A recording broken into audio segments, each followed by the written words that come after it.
Meta reaching a resolution with conservative activist Robby Starbuck, who had sued the tech giant, you remember, for defamation back in April. He alleged that Meta's AI chatbot spread false statements about him, including that he participated in the riot at the U.S. Capitol on January 6, 2021, which he did not do.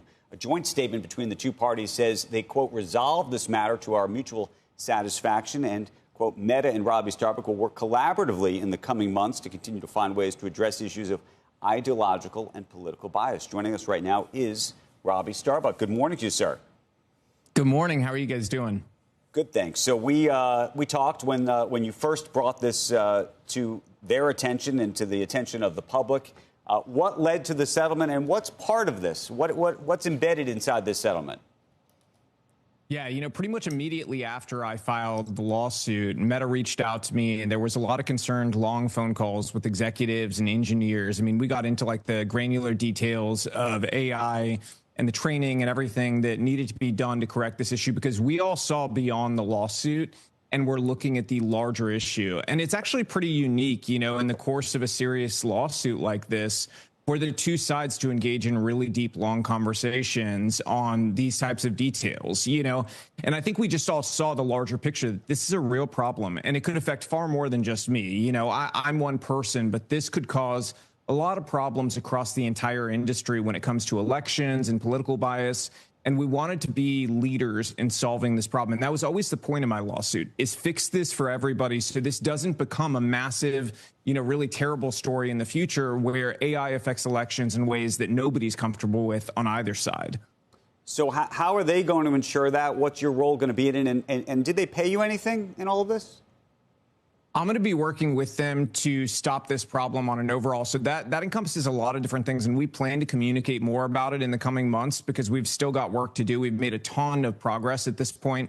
You can see on the Meta platforms, none of this crazy stuff gets said about me. But it's also, about looking at the future and making sure this doesn't happen across the industry. So we are going to continue to communicate the exact details of how we fix this. But we want to get through, this process and, find a strong way forward that we can communicate to the industry. But in terms of, the monetary side and everything, I think the big focus for us is really fixing this. That was the big reason why I decided to move forward, not just with the lawsuit, but with this settlement and agreement, is that we wanted to fix the problem for everybody. And so, but just to put a fine point on for the audience that wants to know, did they pay you anything?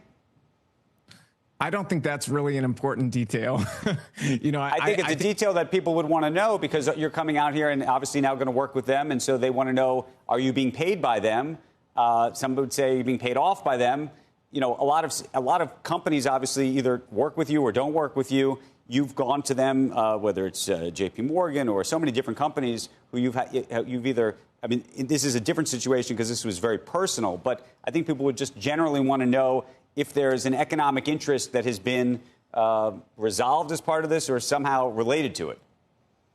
I think, if you look at kind of what I've done in corporate America with all the other projects, all these other companies, I can say 1,000%. We have never, ever done any sort of economic deal with them to make the changes and fixes that we've been able to accomplish across corporate America. Lawsuits are different. The truth is, had we said, we're going to dig in our heels and go to trial on this, I don't think anybody would have thought twice about, what the outcome ended up being, if that was the scenario. And so, I don't think it's really a focus a lot of people are going to have. I think most people I know are going to be just really happy that there's a voice in the room to stand up for the average American and for really just political neutrality across the board. That's always been my focus. My goal is making sure that happens. And I think that's the most valuable thing that can come out of this is that we get that. But just help me with this, because you also look. And the reason I'm asking is you have been somebody who has talked about wanting to have transparency around everything. That's been a huge part of your argument around companies and the way they behave and all of that. And so I think it's fair to ask, and I think it's fair to answer the question about the money piece of it. I mean, you can ask, but I think I'm going to move on from that one.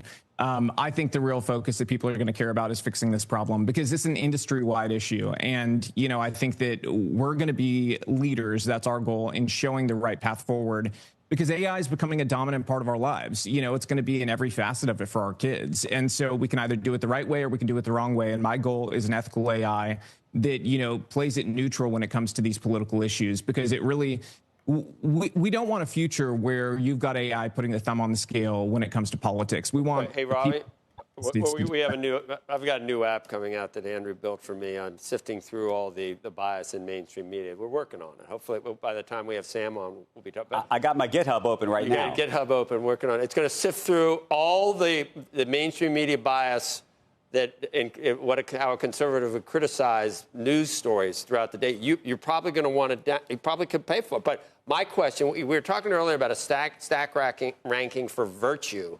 And we had a professor on from Yale and railing about